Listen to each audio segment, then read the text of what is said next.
présenter le thème, le nouveau thème, c'est le capital humain dans le monde professionnel. Donc, Monsieur Mustapha, l'autre fois, il avait abordé la notion du capital humain.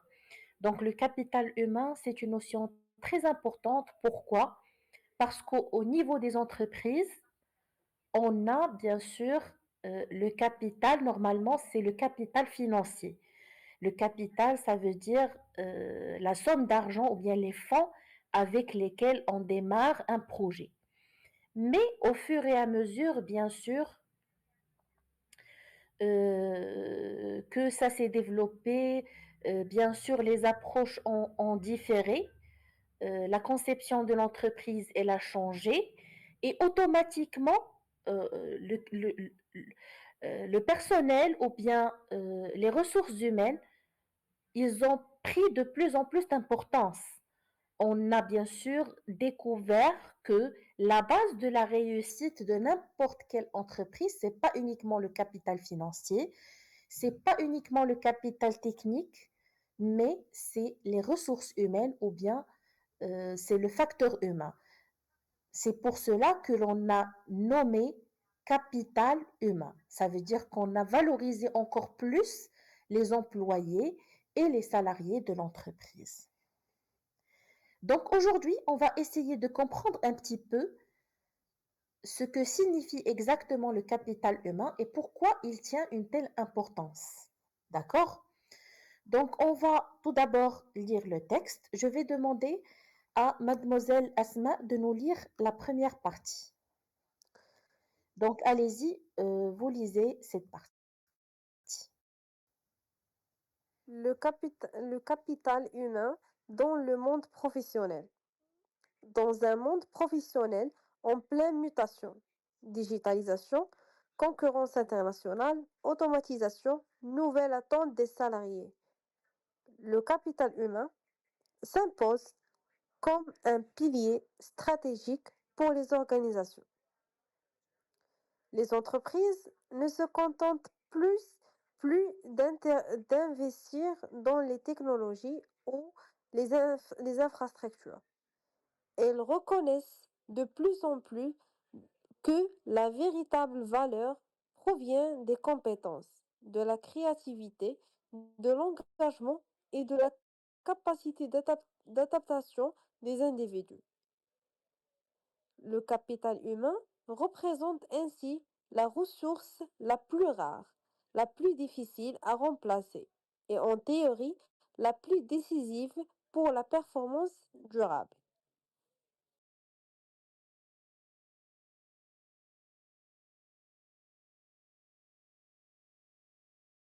Continuez, s'il vous plaît. Pourtant, cette reconnaissance se heurte à plusieurs défis majeurs. Comment valoriser les talents tout en assurant l'équité entre les collaborateurs dans les profils, les aspirations et les performances différentes? Comment développer les compétences dans un contexte économique instable où les entreprises doivent parfois réduire leurs coûts tout, tout en exigeant davantage de polyvalence et d'innovation. Enfin, le capital humain est-il réellement placé au centre des décisions stratégiques ou reste-t-il un discours séduisant, souvent éloigné de la réalité?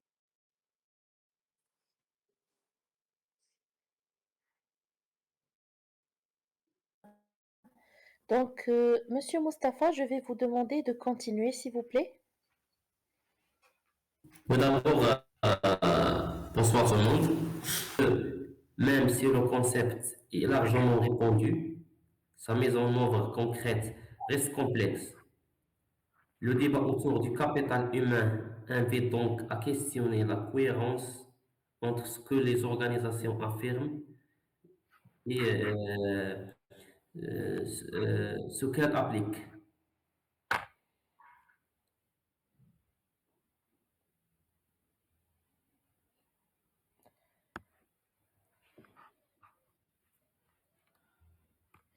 Donc, je vais passer à la deuxième page.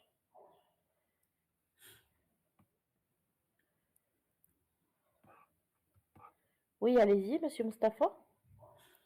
Enfin, la place du capital humain dans les décisions stratégiques se mesure moins dans les discours que dans les choix concrets. Lorsque les entreprises intègrent réellement les collaborateurs dans les processus d'amélioration, lorsqu'elles prennent en compte les impacts humains avant de décider d'un changement d'organisation, et lorsqu'elles considèrent le bien-être comme un indicateur de performance, elles montrent que l'humain n'est pas un simple concept, mais un véritable levier de réussite. À l'inverse, lorsque les décisions sont guidées uniquement par les coûts, les délais ou les contraintes techniques, le capital humain reste au niveau de l'affichage. La cohérence entre les valeurs affichées et les pratiques opérationnelles devient alors un révélateur puissant de la maturité managérielle. Ainsi, le débat sur le capital humain dépasse la simple reconnaissance des compétences. Il interroge la capacité des organisations à créer un modèle durable, équilibré et réellement centré sur l'humain. Très bien, Monsieur Mustapha. Voilà, très très bien. Donc, je vais tout de même reprendre et expliquer petit à petit, bien sûr, le texte, bien sûr. Donc, ici, le capital humain dans le monde professionnel. Donc, dans un monde professionnel en pleine mutation. Donc, mutation, ça signifie quoi le terme mutation? Mutation. On peut dire, madame, un Euh, déplacement? Oui, on peut dire quoi? Déplacement. Pas On vraiment. dit Donc, cette mutation mutation, d'une personne d'un poste à autre, par exemple. oui, ça, bien sûr, dans le contexte de déplacement, donc ça peut être, par exemple, une mutation professionnelle, mutation de lieu, mais ici, ça signifie le changement. Oui. Donc, le monde professionnel, il est en pleine mutation, ça veut dire en plein changement. Donc, on Madame, a la digitalisation. Oui, il y a, je sais pas, est-ce que c'est le même mot, mais on dit aussi mutation pour si on va copier, par exemple, la même chose. Euh, Par exemple, on dit un article, c'est une mutation, ça veut dire c'est le même copie de l'original. imitation. C'est imitation. Imitation, oui. Imitation, c'est copie de l'original. Ah, d'accord. Normalement, imitation, c'est imiter quelque chose, c'est faire une copie. يعني ندير شي حاجة كتشبه ليها. Imiter, c'est le verbe imiter. On dit imitation. Ah, d'accord. Ça va. On peut dire, madame, mutation, développement, dans ce sens. On peut dire quoi, Monsieur Mustapha, vous avez dit? En plein développement. En plein développement, oui. Le monde professionnel, il est en plein développement, en plein changement, en pleine croissance. Donc, il n'est pas stable. Il est vraiment très changeant. Donc ici, donc, ce changement, il implique bien sûr que le capital humain devient de plus en plus important. Donc, on a la digitalisation, ça veut dire que l'apparition de l'utilisation des technologies et la montée en force, bien sûr, des techniques d'information et de communication.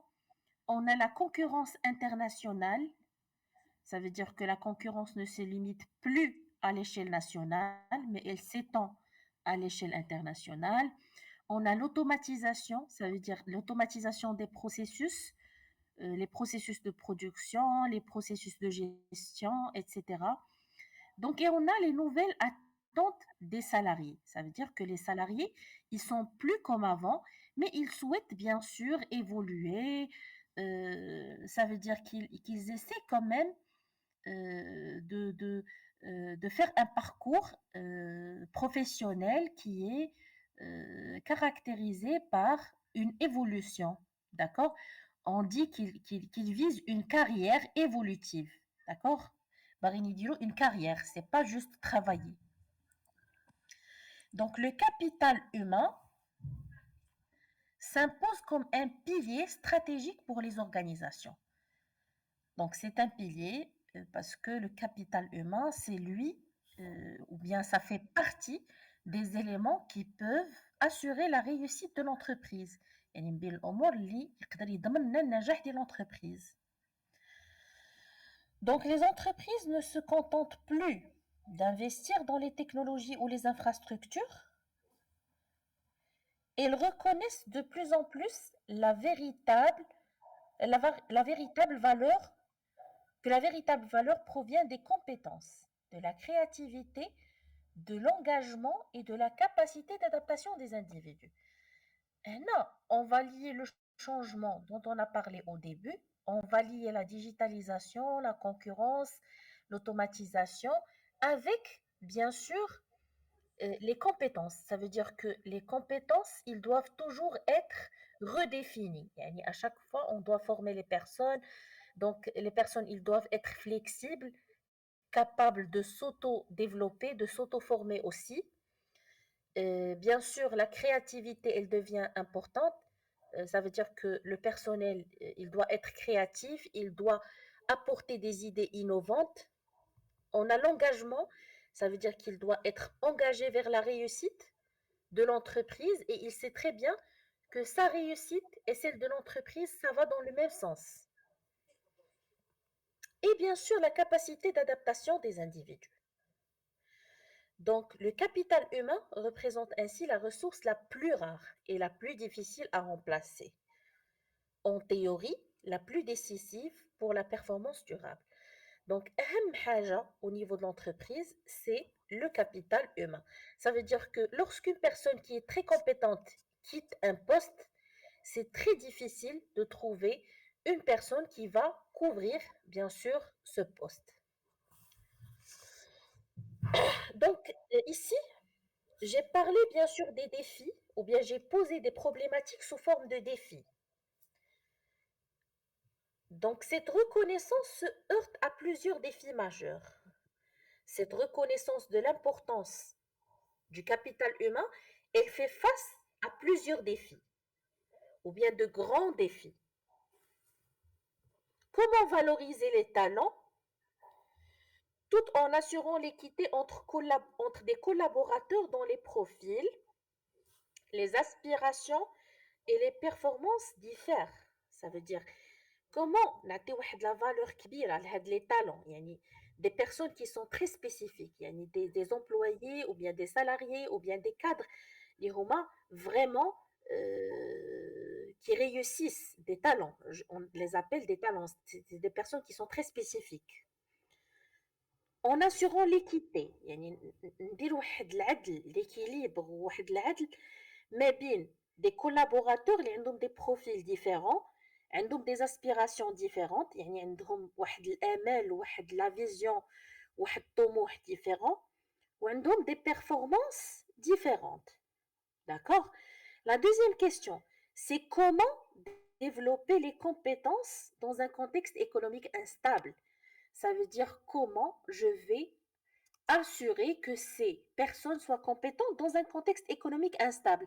Ça veut dire aujourd'hui, il est demandé que tu disposes de la compétence A, demain, il est demandé que tu disposes de la compétence B, après-demain, c'est la compétence C, et c'est comme ça, c'est l'instabilité. Où les entreprises doivent parfois réduire leurs coûts tout en exigeant davantage la polyvalence et l'innovation.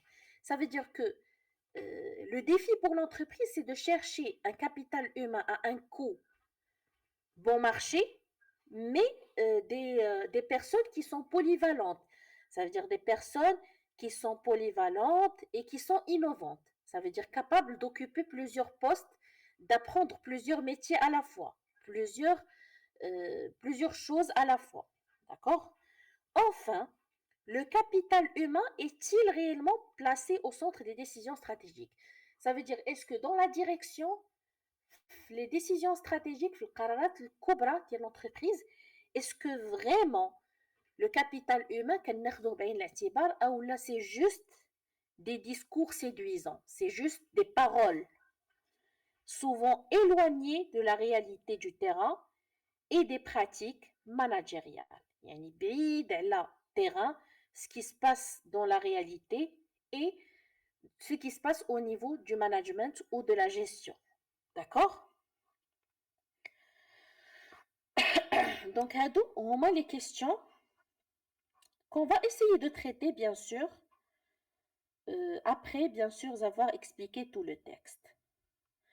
Donc, d'abord, le capital humain, le personnel de l'entreprise, c'est le personnel qui est compétent, innovant, créatif. Le personnel qui a la compétence, a la créativité, a l'engagement, Barry développe la position au niveau de l'entreprise qu'elle évolue.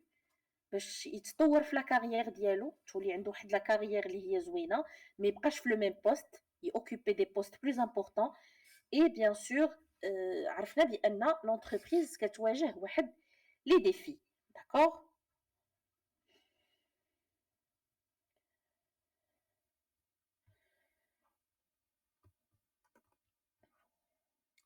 Ces interrogations montrent que même si le concept est largement répandu, sa mise en œuvre concrète reste complexe.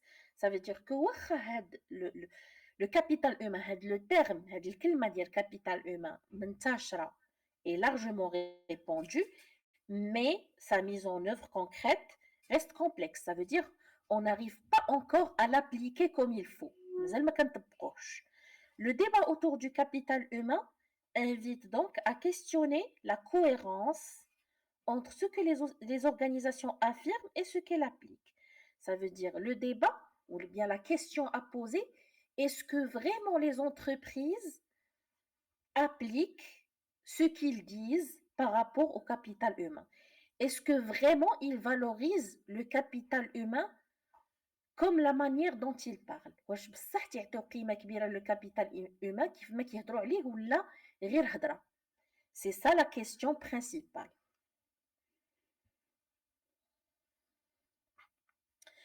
Donc enfin, la place du capital humain dans les décisions stratégiques se mesure moins dans les discours que dans les choix concrets. Ça veut dire la place du capital humain dans les décisions stratégiques, on va la voir bien sûr dans les choix concrets plus que dans les discours. Ça veut dire on va la voir réellement. Est-ce qu'il y a des actions concrètes?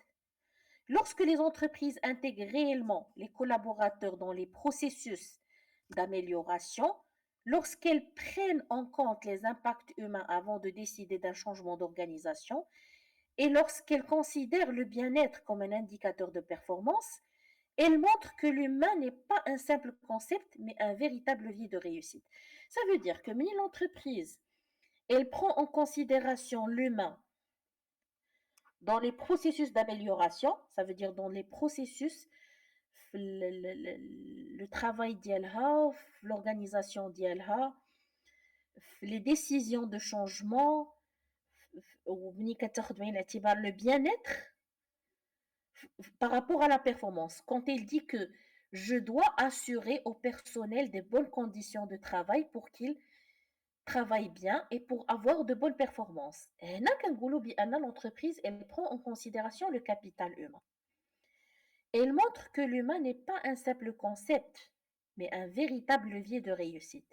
Ça veut dire que là, c'est pas juste des paroles, mais que le capital humain est considéré dans cette entreprise comme un levier de réussite, comme une condition sine qua non de réussite. Ça veut dire une condition indispensable pour sa réussite.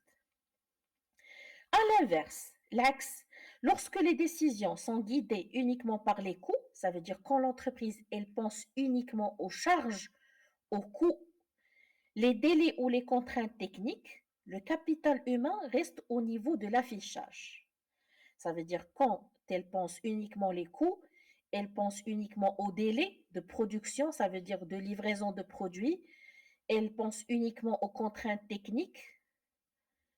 Le capital humain, là, il n'est pas pris en considération. La cohérence entre les valeurs affichées et les pratiques opérationnelles deviennent alors révélateurs puissants de maturité managériale. Ça veut dire que, l'entreprise qui prend en considération le capital humain, c'est celle qui montre cela au niveau de ses actions. L'entreprise qui ne montre pas cela au niveau de ses actions, ça veut dire qu'elle ne prend pas en considération le capital humain, même si elle le dit verbalement. D'accord? Ainsi, le débat sur le capital humain dépasse la simple reconnaissance des compétences.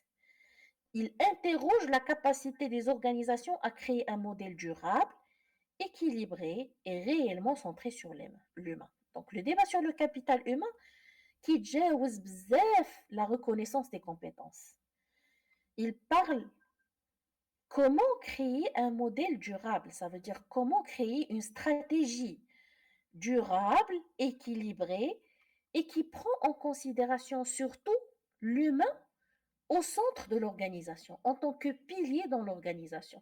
يعني ما نبقاوش نفكروا غير في le financement, نفكروا غير في le technique, نفكروا غير في les délais ou le client. Non, il faut prendre en considération le personnel, les employés et leur bien-être.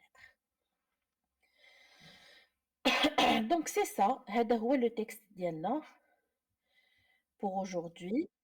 Donc ce que bien sûr je vais vous demander, c'est d'essayer bien sûr de me donner tout d'abord un petit résumé pour tout cela avant de passer pour traiter ces questions. Les questions les كاينين في les problématiques. Donc les questions هما هاد la première, on a la deuxième et la troisième. هادو هما les questions اللي غنخدموا عليهم. Mais tout d'abord, je vais vous donner 5 minutes. Chacun de vous va formuler un petit résumé et il va me parler de ce qu'il a compris par rapport au capital humain. Allez-y. Comme on a dit dans le texte, donc la plupart des entreprises sont en plein de mutations, cette évolution à leur permettre de découvrir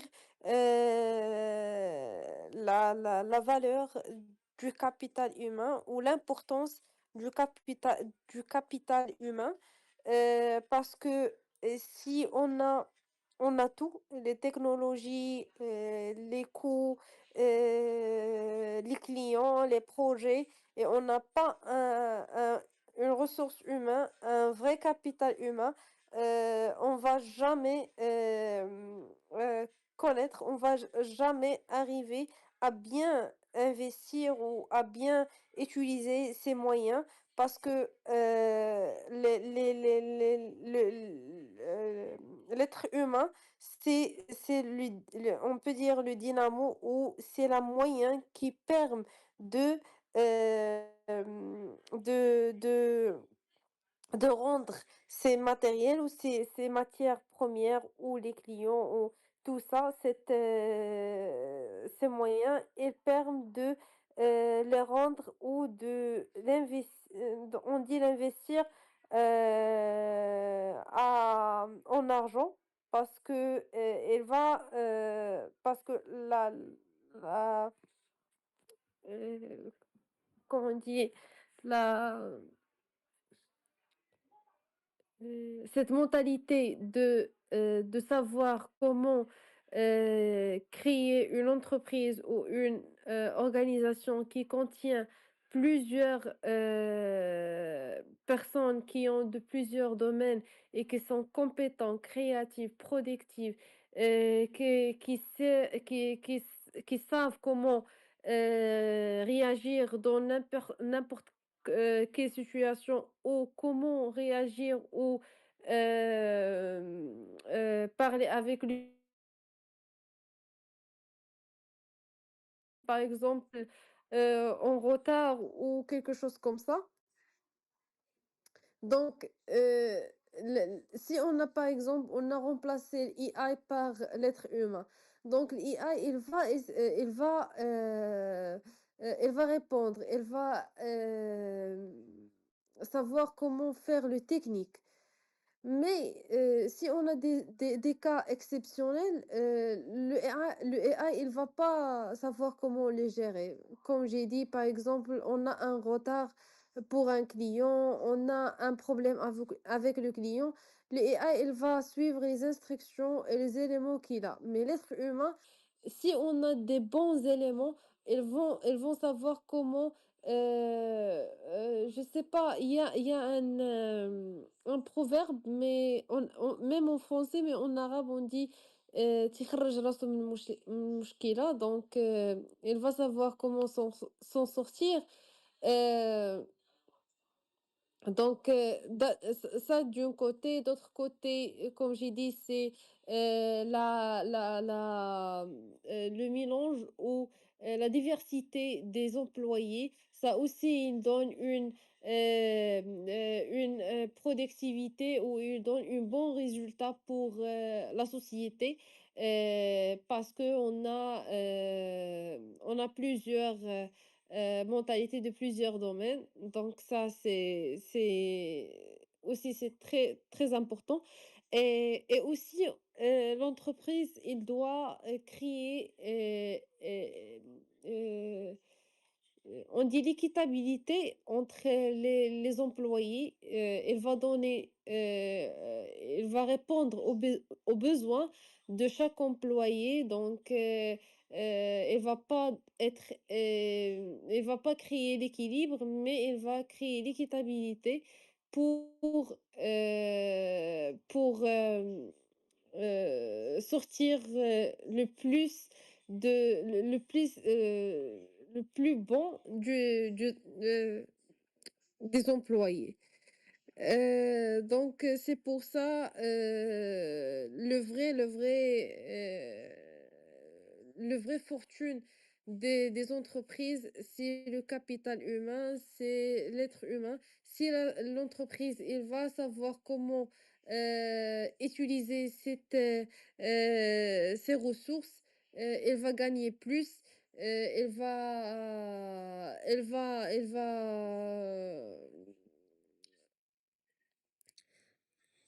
comment on dit, il va attirer plus de clients et même l'environnement, il va être sain et tout le monde il va être heureux dans la société. D'accord, très bien, mademoiselle Asma. Donc, pour vous, bien sûr, vous confirmez aussi que le capital humain est le plus important au niveau des entreprises. Ça, c'est d'une part. Et bien sûr aussi, vous avez expliqué, donc si j'ai bien compris ce que vous avez expliqué, que en gardant l'équitabilité entre les employés et en évitant le favoritisme entre les collaborateurs, on va bien sûr garantir un bon rendement et un bon climat au sein de l'entreprise et ceci, bien sûr, va améliorer les performances personnelles et les performances organisationnelles. C'est ça. Oui, c'est ça. Très bien, voilà. Donc, l'équité, elle est très importante. Aussi, il faut prendre en considération les aspirations. Ça veut dire que quand un employé il est motivé, il va donner le maximum. Quand on va le placer dans le bon endroit, il va donner le maximum. Mais lorsqu'on va le positionner dans le mauvais endroit, ou bien on va le garder dans le même, la même situation hiérarchique, peut-être que au fil des années, il va plus être motivé, il va être démotivé et il va bien sûr commencer à influencer négativement l'entreprise. Donc, il faut aussi faire attention à cela. Donc, c'est ce que vous avez bien sûr expliqué, mademoiselle Asma. Oui, c'est ça. Très, très bien. Voilà, merci. Donc, monsieur Mustapha, pour vous, comment vous voyez Bien sûr, essayez de penser contexte marocain. Comment vous voyez la valorisation des talents, bien sûr en essayant d'assurer tout de même l'équité entre les collaborateurs. Donc, à votre avis, donc en tant que responsable, comment vous pouvez valoriser les talents, motiver, garder l'équité? Est-ce que ce n'est pas pour vous difficile de garder cet équilibre ou bien de garantir cet équilibre au sein de l'entreprise?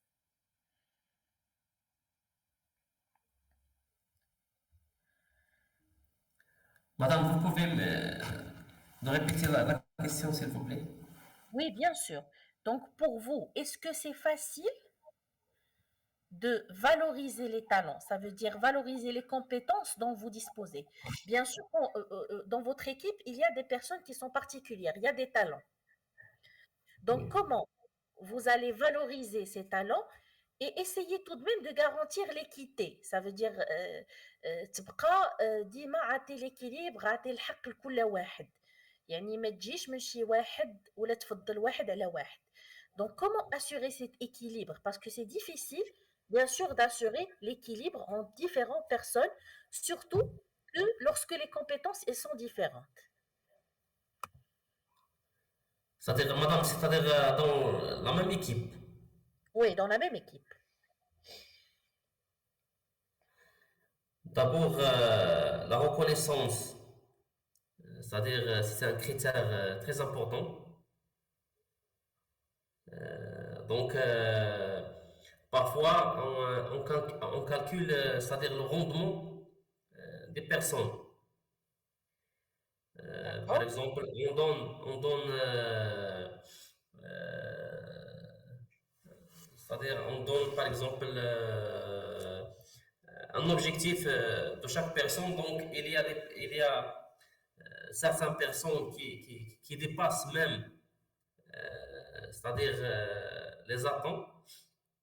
C'est-à-dire ils peuvent dépasser. Et il y a des personnes qui ne réalisent même 50%. Donc, on doit, c'est-à-dire d'abord reconnaître ça. Euh, le deuxième critère, donc, on doit donner,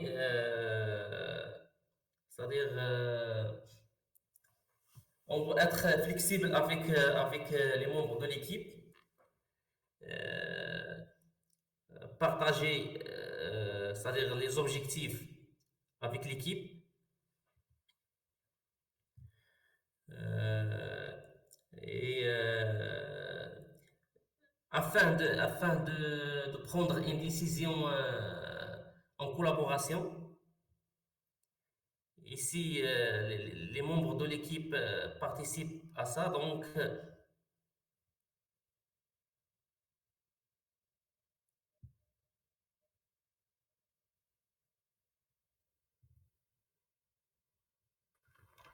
Oui, Monsieur Mustapha? j'ai dit si les membres de l'équipe, c'est-à-dire participent à la prise de décision, donc c'est-à-dire même le rendement, donc on trouve que le rendement augmente. D'accord, très bien. Donc, lorsqu'il y a une intégration des membres de l'équipe, donc lorsqu'il y a une intégration de membres de l'équipe, le rendement, il augmente. Donc, c'est ça que vous avez remarqué. Ça veut dire que lorsque on arrive à impliquer les membres de l'équipe, on a un meilleur résultat. Ils se sentent responsables du résultat. Oui, c'est ça. كيحسوا براسهم مسؤولين على le résultat de l'entreprise. Oui. Très bien, d'accord. Donc, pour vous, bien sûr, pour, euh, pour essayer un petit peu euh, de, de, de réduire cette approche de on va dire, de préférence d'une personne par rapport à l'autre, vous essayez d'intégrer toutes les personnes et essayer de les traiter équitablement et essayer de les impliquer. Et comme ça, il n'y a plus de tension entre l'équipe. Oui. Très bien, voilà, ça peut être une bonne manière pour valoriser les talents. Aussi, parfois, vous allez pouvoir détecter des idées qui sont très importantes et aussi avoir des contributions innovantes, qui sont nouvelles, qui peuvent bien sûr améliorer les techniques, bien sûr, que vous adoptez au niveau de l'entreprise. Très bien, oui. Ça, c'est une bonne chose. Donc, valoriser les talents en assurant l'équité entre, bien sûr, les collaborateurs. Donc, on peut essayer, comme m'a dit Monsieur Mustapha, de les intégrer, de les impliquer au niveau du travail, au niveau de la décision, de les responsabiliser. Comme ça, on va réduire les tensions, les conflits, et tout le monde va fédérer autour du projet et de l'objectif. Très bien, Monsieur Mustapha. Parfois, madame, Oui, on ne discute pas avec l'équipe, c'est-à-dire on ne discute pas la méthode. On donne une marge, c'est-à-dire afin que les membres de l'équipe choisissent, c'est-à-dire, la méthode convenable. oui, la méthode convenable. Et si on donne cette marge, même les personnes, donc, elles travaillent avec une flexibilité, elles travaillent avec Une motivation. une motivation et liberté. Oui. Donc, ça a des effets positifs sur l'équipe. Oui, c'est ça, oui. Très bien, voilà. Très, très bien, Monsieur Mustapha. Merci pour votre réponse. C'est une très bonne réponse. Donc, Madame Soumia, donc, bien sûr, je sais très bien que c'est différent au niveau des administrations publiques, mais bien sûr, au niveau des administrations publiques, il y a beaucoup de démotivation. Ça veut dire que les personnes, ils sentent parfois l'ennui, ils sentent parfois il y a beaucoup de routine. Donc, comment on peut,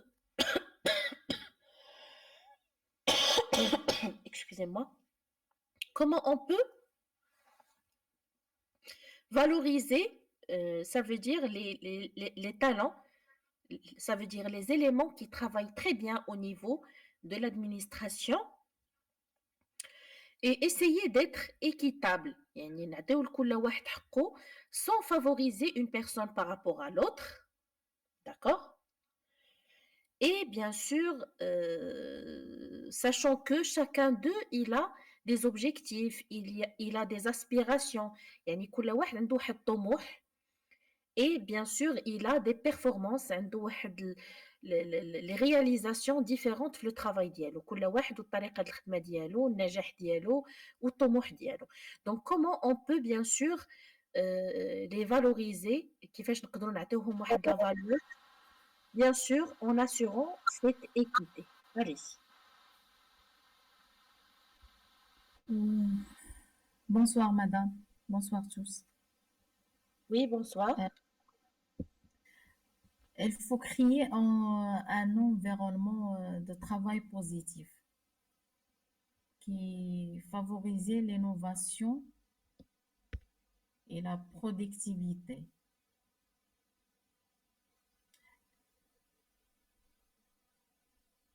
Euh,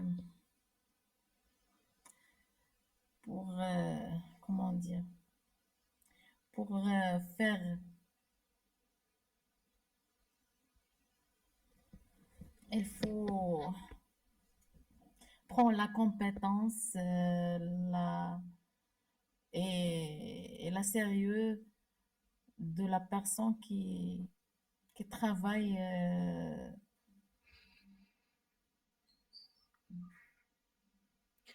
D'accord, donc il faut tout d'abord accorder un environnement favorable au travail pour améliorer la productivité. Il faut essayer de tirer le positif de la personne. Ça veut dire essayer de prendre le maximum tout ce qui est positif. Ça veut dire ses compétences, ses idées, sa motivation. نحاولوا نتيريو le maximum positif de la personne. C'est ça. Très bien, oui. Donc, et concernant l'évolution, ça veut dire l'occupation de postes plus importants, est-ce que c'est faisable, est-ce que c'est possible au niveau des administrations? Ça veut dire, est-ce qu'une personne qui travaille bien, elle peut vraiment évoluer facilement au sein des administrations publiques? Oui, elle a des compétences et travailler bien, euh, on peut favoriser. D'accord, très bien. Donc, elle peut occuper des postes qui sont très importants. Oui, oui. La Très bien. compé- la compétence, pour la compétence, oui. D'accord, très bien. Et Merci madame, beaucoup. Oui, au niveau de l'établissement, au niveau de notre, c'est-à-dire établissement public, oui. la personne qui travaille dur, qui travaille beaucoup, donc on peut ajouter d'autres tâches à cette personne. On dit Ah, toujours d'accord. que la personne qui peut faire ça, donc c'est la personne X. Elle travaille, c'est-à-dire, Elle peut c'est-à-dire accepter de dire toujours oui. sans erreur. Ouais, Et on ajoute plusieurs tâches. franchement. Et les personnes, et concernant les personnes, c'est-à-dire, on dit,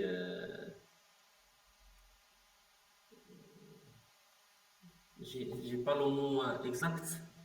En arabe, oui. C'est-à-dire les personnes, on peut dire les personnes feignantes. Oui, feignant, oui, qui ne travaille pas bien. Est-ce que ce sont des personnes feignantes ou, c'est-à-dire, ils apparaissent Ils, comme un d'argent? ils sont paresseux. Voilà, ils sont paresseux. Oui. Afin c'est-à-dire afin d'éviter de faire d'autres En erreur. tâches. Ouais, ouais. Je comprends. Donc, ça diffère, bien sûr, d'une administration à une autre. Oui. Qu'est-ce que dit D'accord. l'avis Oui, de Madame Sonia. Monsieur Mustapha? Ce n'est pas toujours vrai. Elle a Ça veut dire quelques, ça modifie. elle a, il existe, mais ce n'est pas toujours cette, comment on dit, هذا الوقت. Euh, et la technologie dans l'administration, elle faut être, il faut être la compétence. Elle faut. Mais l'employé feignant, il ne travaille pas, ما يقدرش ما يقدرش يشغل المسؤولية منصب المسؤولية.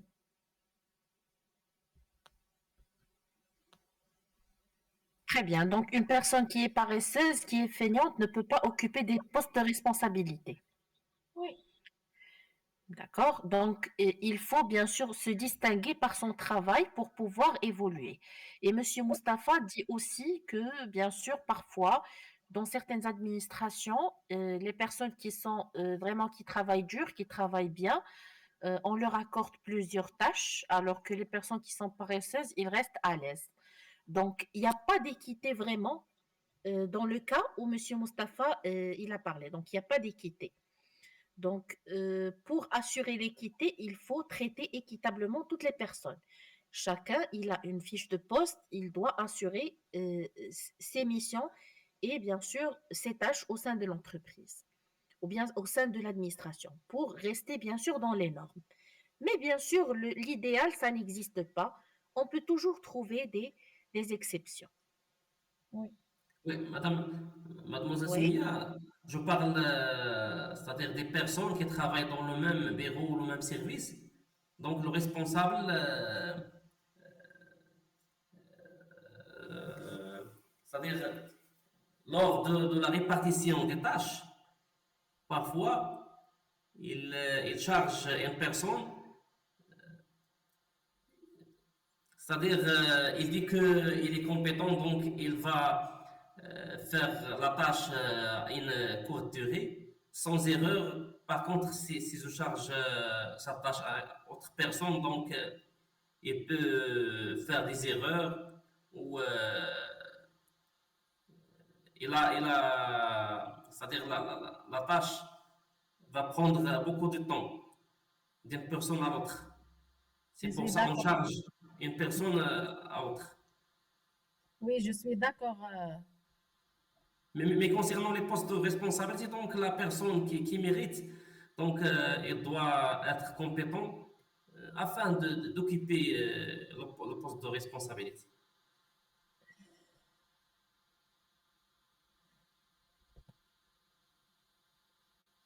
Mais dans un cas, l'employé qui finit, il a pris des postes, il a pris la responsabilité.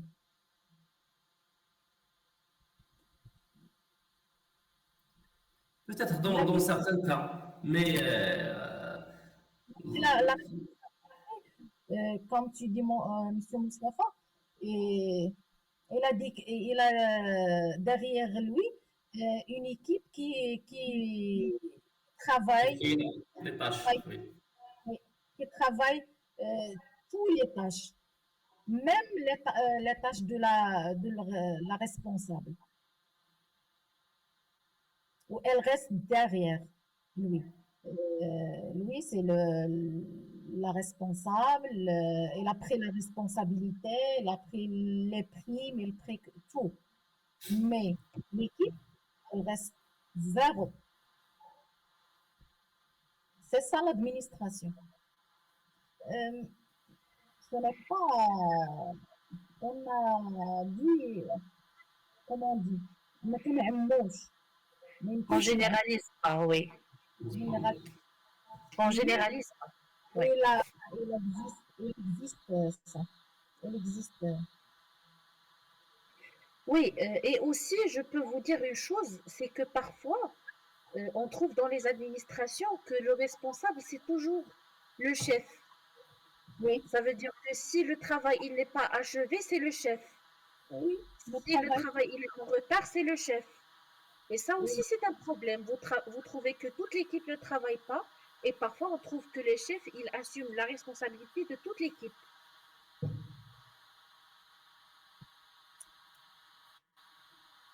Oui, c'est le Vous chef trouvez que... d'orchestre. Donc, il doit gérer l'équipe. Parmi les missions, Voilà. donc, il doit gérer l'équipe. Oui, S'il toujours je n'arrive pas suis chef. à Je gérer, suis, oui, Madame Khmia? il dit toujours je suis le chef. Oui. Je suis le chef. Et s'il n'arrive pas à gérer et à répartir les tâches comme il faut, ou bien s'il a une équipe paresseuse, il se trouve dans l'obligation de faire le travail lui-même. Ou même si l'équipe le fait, elle ne fait pas le travail correctement, il est obligé de le refaire. Donc ça aussi, c'est un problème. Mais madame, si l'équipe fait le travail, avec des erreurs, donc le chef qui assume la responsabilité. Bien sûr, oui. Donc lui, C'est pour ça lui, qu'elle doit vérifier avant de partager le travail. bien sûr, même voilà, il a vérifié, il a trouvé que il y a des erreurs au niveau du travail.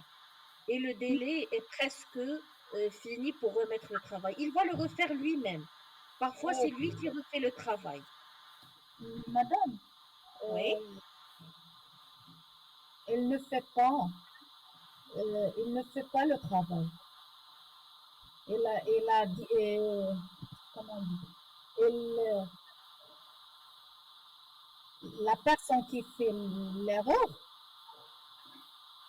il prit la responsabilité dans l'administration.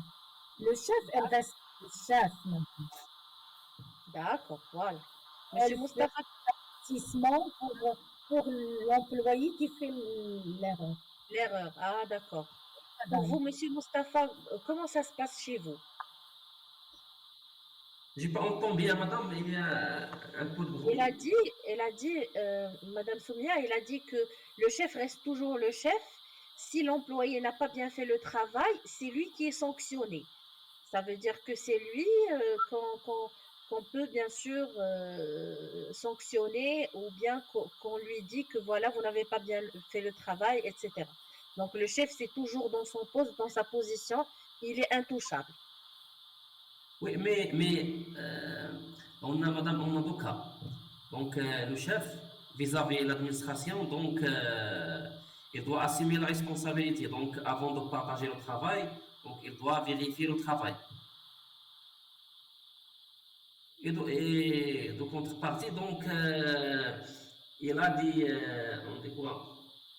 Par exemple, la notation de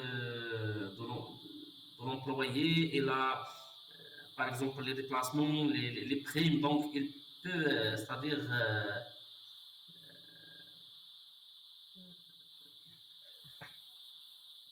Ouais. il a des critères pour on dit, Monsieur Mustapha, euh, on dans dit la- punir, On dit sanctionner, sanctionner. sanctionner, oui, Monsieur Mustapha, oui.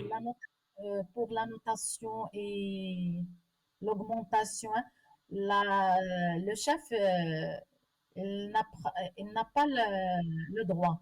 C'est notre directeur des services, c'est lui qui a fait la notation et l'augmentation. Non, concernant la notation, donc s'il est lâché, donc depuis le chef de bureau, le chef de service et le chef de département. Non, dans l'administration, l'administration, non. Monsieur le directeur des services et le président. C'est lui que le chef il fait des notes, comment on dit, ce n'est pas notation, RAI. Oui, Madame Samia, je travaille dans un établissement public, donc concernant une fiche de notation, donc Oui, c'est le chef immédiat, c'est-à-dire le chef de bureau, oui. le chef de service ou le chef de département qui fait la notation. Non, dans l'administration euh, que je sais travailler, euh, le directeur de service, le chef de service, et كما كنقول كياخدو رأيه كيدير واحد سميتو C'est-à-dire la vie du chef de service, chef de département, mais le chef immédiat qui fait la notation. غنقول لك واحد Oui. الحاجة حنا نورمالمون لو ديريكتور دو سيرفيس دون ان كما كنقولوا من الوقت للوقت هو كيدير الجولات انت راه خدمتي في لادمينستراسيون كيدير جولات كيشوف لا بريزونس عندنا لا في دو بريزونس كيشوف كما قلتي الخدمه مره كيدور ما كيعتمدش على الراي ديال الشيف سيرفيس D'accord. كنقول لك ان الشيف سيرفيس اللي عندنا غنقولها لك بالعربيه كيسندين كياخذوا الفلوس باش انت يعطيوك الراي عليك مزيان وواحد اخر ما ياخذ لي كادو ماشي الفلوس انا جبت Des cadeaux, oui. Malheureusement. Ouais. مالو هادشي اللي عندنا Il n'y a pas d'équité, il n'y a pas de... Ça, bien sûr, ça crée la démotivation, le travail. Ça Oui. démotive les personnes, malheureusement, oui. مالوغوزمون هادشي اللي كاين Ouais, هذا هو شنو جابت ouais, l'administration, ouais. باش جو دي le directeur de service qui est noté ou le D'accord, président. très bien. Très très bien, d'accord. Donc, on va essayer quand même de continuer pour voir un petit peu au niveau de la deuxième problématique. Donc, pour la deuxième problématique, on a ici comment développer les compétences dans un contexte économique instable où les entreprises doivent parfois réduire leurs coûts tout en exigeant davantage de polyvalence et d'innovation. Donc ici, comment développer les compétences? Ça veut dire comment on va assurer des compétences qui sont avancées,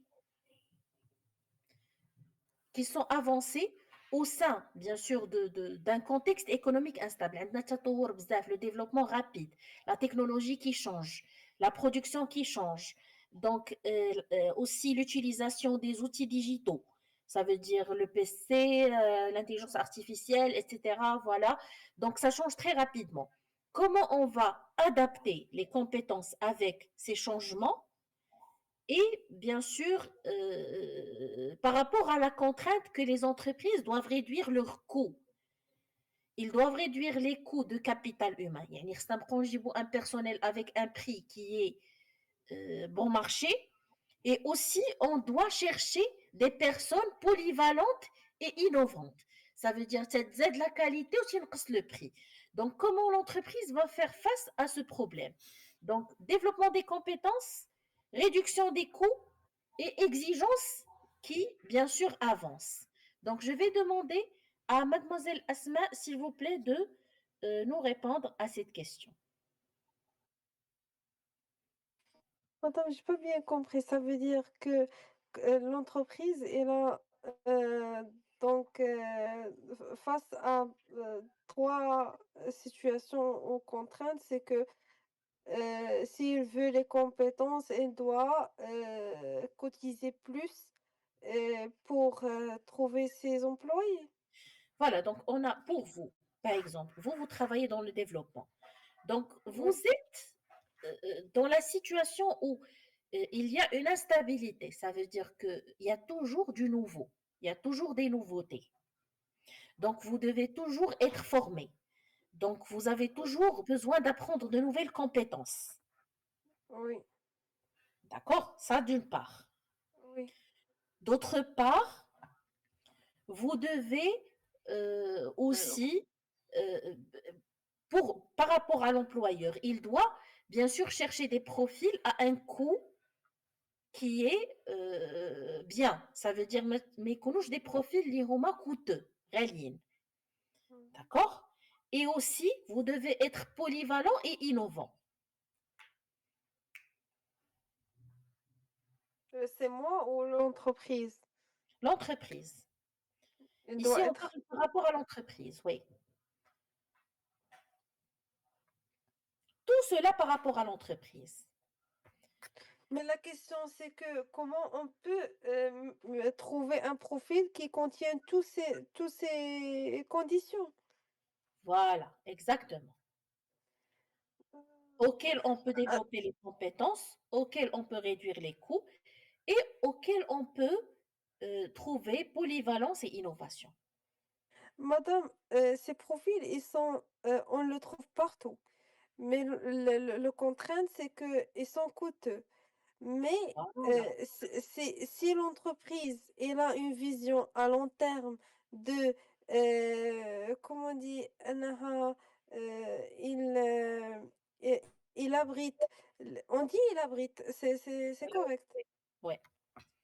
Il abrite des employés, parce qu'il a une vision à long terme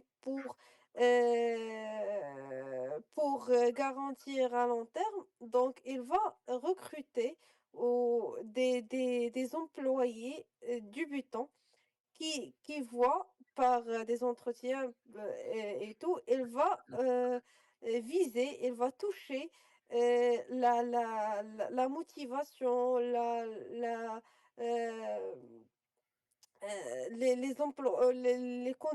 les candidats, on dit les candidats, ils sont soif d'avoir une Apprentissage. d'apprentissage, d'avoir une expérience, de,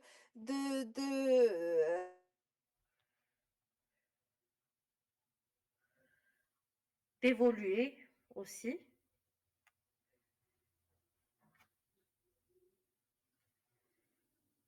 Entre-temps, Monsieur Mustapha, qu'est-ce que vous dites par rapport à cette problématique?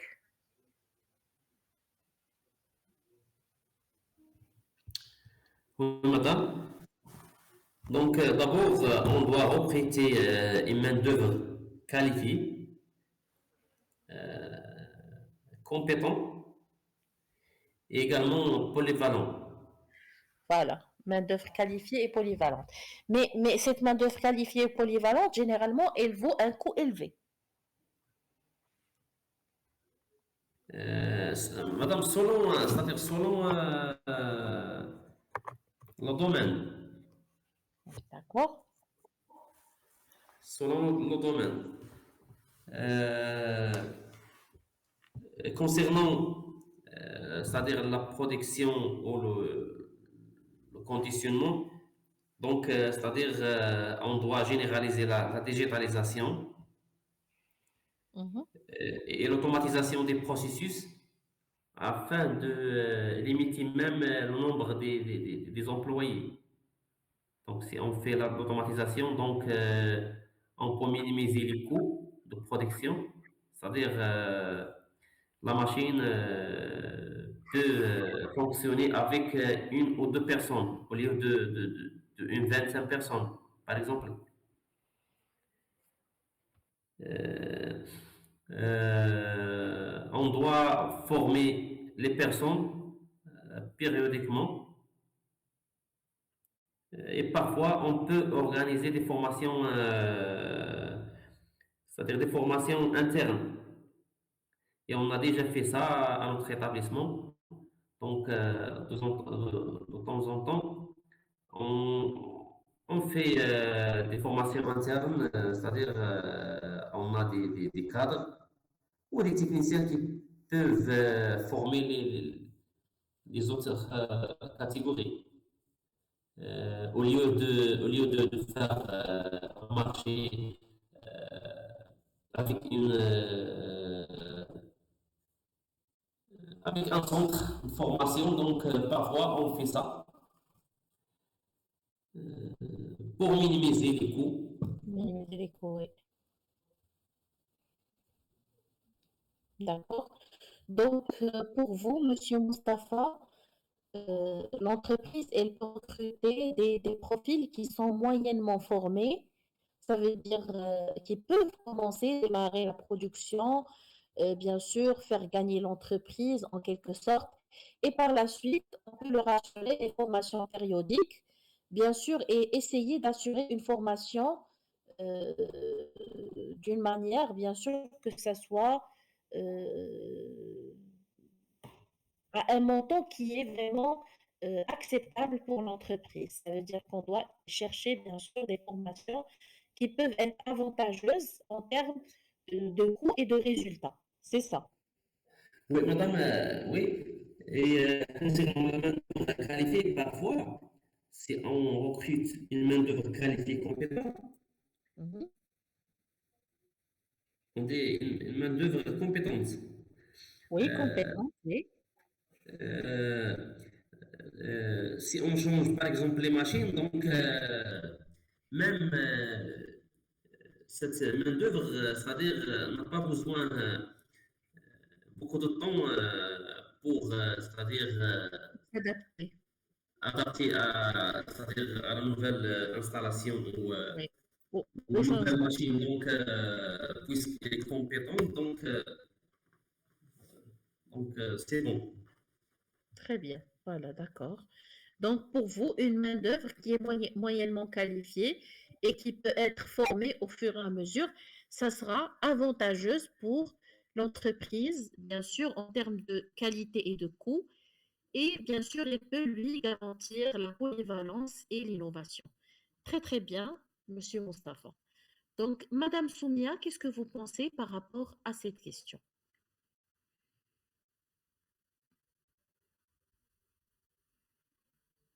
Donc, pour vous, est-ce que l'entreprise, elle peut garantir bien sûr, une main-d'œuvre qui est bien formée à un bon coût, ou bien comment elle va faire pour développer les compétences de sa main-d'œuvre, bien sûr, tout en gardant, bien sûr, un coût qui est abordable. Ça veut dire qu'on a des employés, بواحد le salaire abordable, et bien sûr, ils seront bien formés.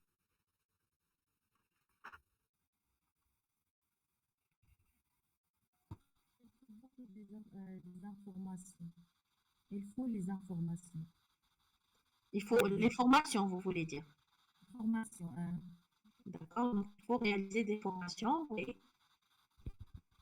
Dans l'administration, on a, comment dire, on a des postes qui donnent un employé dans un poste sans formation. D'accord? Sans Donc, on intègre des employés sans formation. formation, euh, comment dire, l'administration, elle demande, il faut travailler dans cette poste. Ouais. Oui, Donc, on met une personne dans un poste pour la former. oui, ils ne donnent rien. D'accord. Pour cela, ne travaille pas. Elle reste calme. Elle reste Ouais. calme. Elle ne Voilà. travaille pas. Il y a des postes. Il faut faire des formations, des postes techniques. Elle, elle ne travaille pas sans formation. Il faut des formations, mais l'établissement ne fait pas des formations. Elle reste comme ça. Elle travaille, comme on dit, عشوائي. Donc, il n'y a pas vraiment un positionnement de poste. Il y a quelqu'un qui est compétent pour un poste ou bien on forme des personnes pour un poste précis. Donc, on pose n'importe quelle personne dans n'importe quel poste. Et les formations, c'est juste pour les profils techniques. C'est ça. Très bien. Très, très bien, Madame Sonia, d'accord. Donc voilà, donc au niveau de l'administration, donc c'est un peu différent. Donc il n'y a pas normalement ces exigences comme les entreprises parce que c'est les entreprises qui exigent normalement beaucoup de formation, beaucoup d'adaptation, beaucoup de polyvalence, beaucoup d'innovation. Pour les administrations, c'est pas très demandé et aussi c'est pas très adopté, surtout bien sûr au Maroc. On voit que c'est très loin de la compétence, de la polyvalence et de l'innovation. Très bien, donc comme dernière question, le capital humain est-il réellement placé au centre des décisions stratégiques ou reste-t-il un discours séduisant, souvent éloigné de la réalité du terrain et des pratiques managériales? Ça veut dire, est-ce que vous voyez que les entreprises actuellement commencent à prendre en considération le capital humain réellement dans leur stratégie, يعني في stratégie ديالهم واش ولاو كيدخلوا le capital humain ou c'est encore juste des paroles? Donc, je vais commencer avec mademoiselle Asma. Oui, madame. Personnellement, je vois que les entreprises, ils ont commencé de l'utiliser tout en émettant les entreprises multinationales. Donc, d'après l'entrée des multinationales au Maroc, on a vu la réussite de ce genre de multinationales, comment sa méthodologie du travail, l'environnement et tout ça. Donc, les entreprises, ils ont commencé de les imiter, mais je parle seulement des boîtes qui sont moyennes entreprises, grandes entreprises, mais c'est pas les petites entreprises ou les startups, parce que pour ce genre de société, elles sont loin de tout ce qui est capital humain ou parce qu'elles traitent mal ses employés. Par contre, les moyennes entreprises, les grandes entreprises, ils ont commencé d'utiliser, ils ont commencé d'instaurer ce genre de mentalité au sein de la société.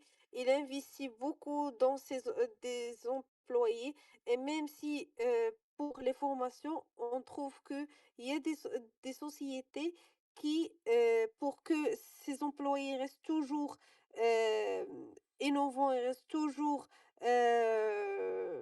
à jour. Donc, ils font un contrat avec eux.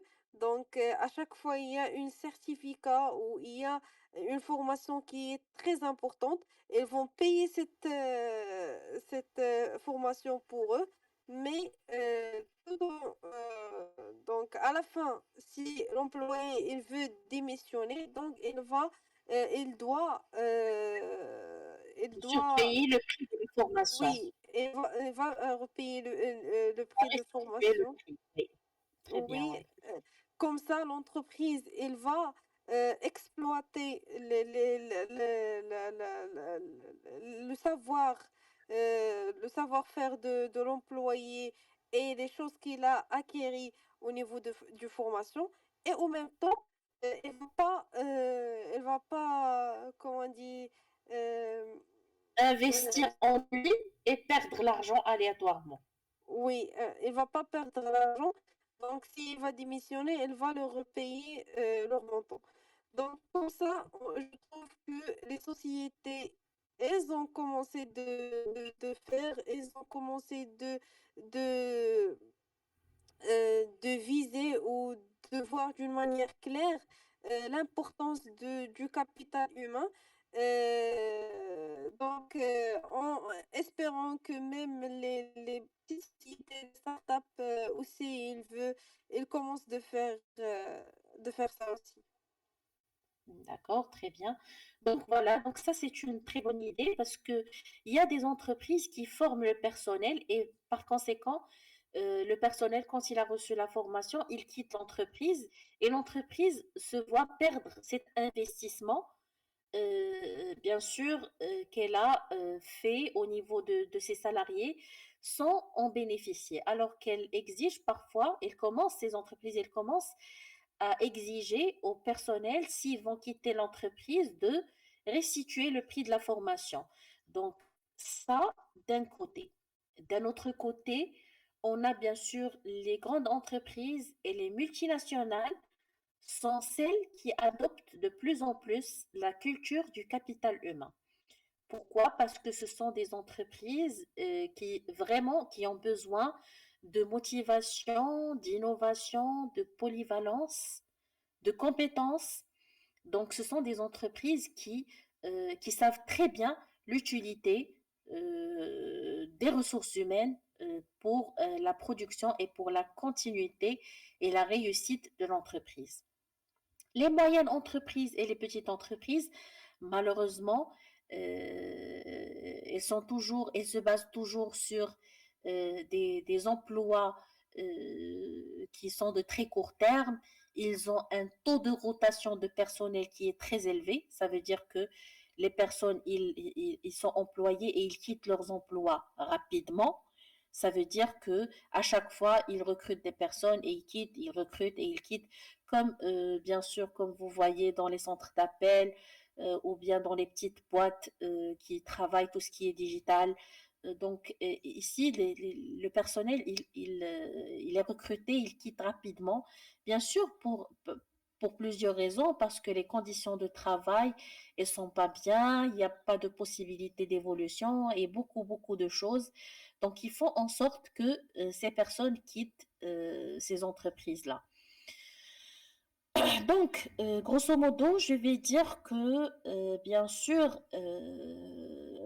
mademoiselle Asma, elle a dit que, voilà, les grandes entreprises et aussi les multinationales sont celles qui adoptent réellement, dans leurs décisions stratégiques, le capital humain et qui savent très bien, l'utilité de ce dernier. Donc, Monsieur Mustapha, allez-y, s'il vous plaît, rapidement. Oui, madame, concernant l'intervention de mademoiselle Asma, donc je suis contre,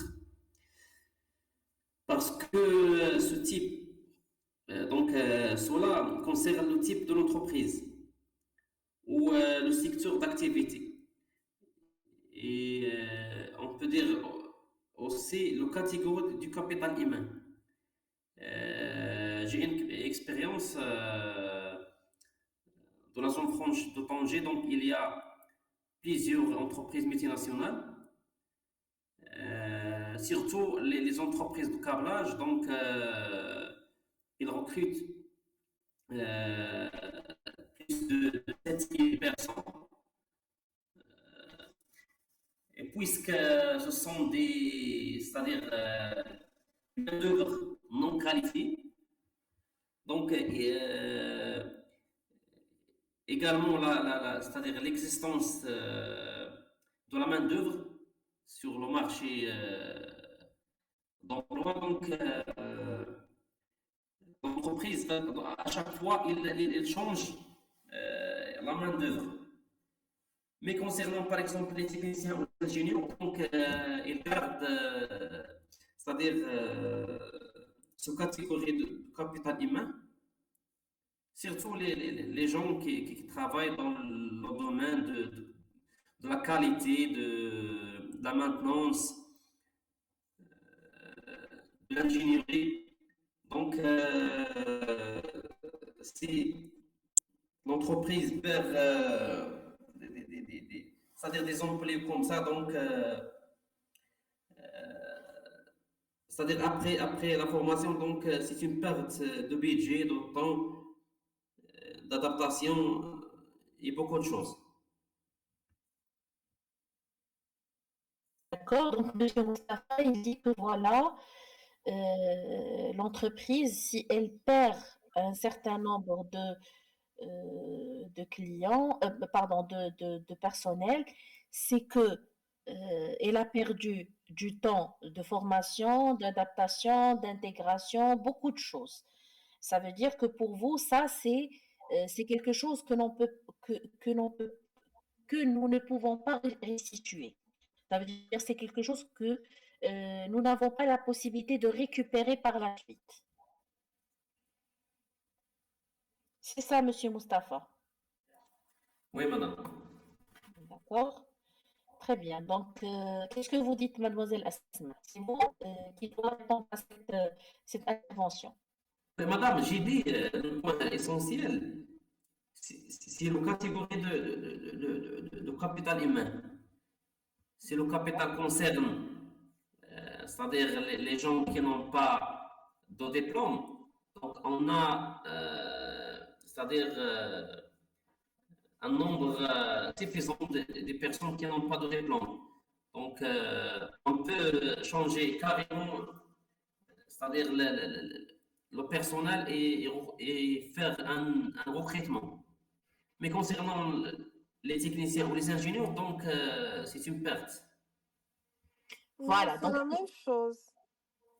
C'est la même chose. Et l'exemple que vous avez donné du câblage, dernièrement, j'ai vu plusieurs posts qui disent que la société, les sociétés du câblage, elles trouvent beaucoup de problèmes, surtout au niveau de la main d'œuvre, parce que ils passent beaucoup de temps, par exemple 3 mois, 6 mois en formant les employés, mais à la fin, ils quittent leur poste. Et ça, il vient d'après les expériences des anciens employés que c'est pas une société, c'est un prison parce qu'ils souffrent dans le travail, ils n'ont même pas les minimums droits dans leur emploi. Même les toilettes, ils sont, on dit, restreints de l'utiliser. Donc, ils n'ont pas l'autorisation de l'utiliser les toilettes au moment du travail, donc ils trouvent beaucoup de difficultés. Donc, il y a des sociétés qui exigent à part la compétence, à part les diplômes, à part tout ça, ils n'ont pas le sens de l'humanité avec ses employés.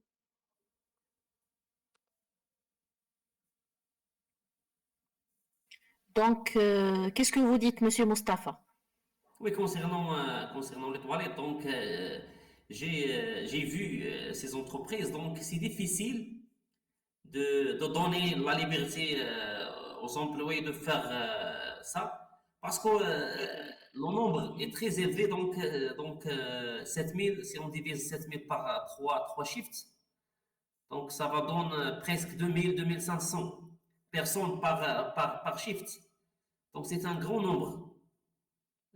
Mais, Donc, il faut faire une organisation, même pour les toilettes, et aussi le travail sur des convoyeurs ou des chaînes.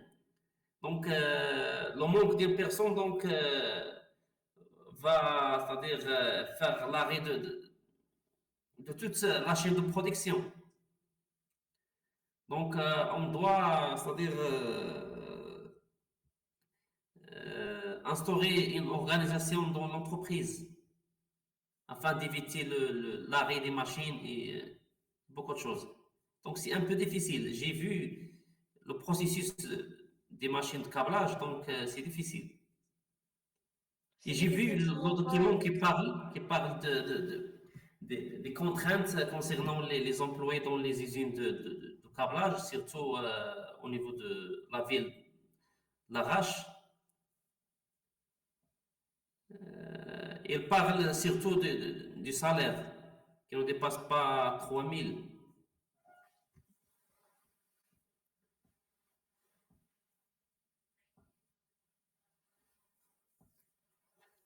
mais les sociétés de câblage sont des sociétés, je pense, multinationales. Oui, la plupart multinationales. Et ils ont pour les coûts, ils ont les moyens pour payer ses employés. C'est sauf qu'ils veulent pas.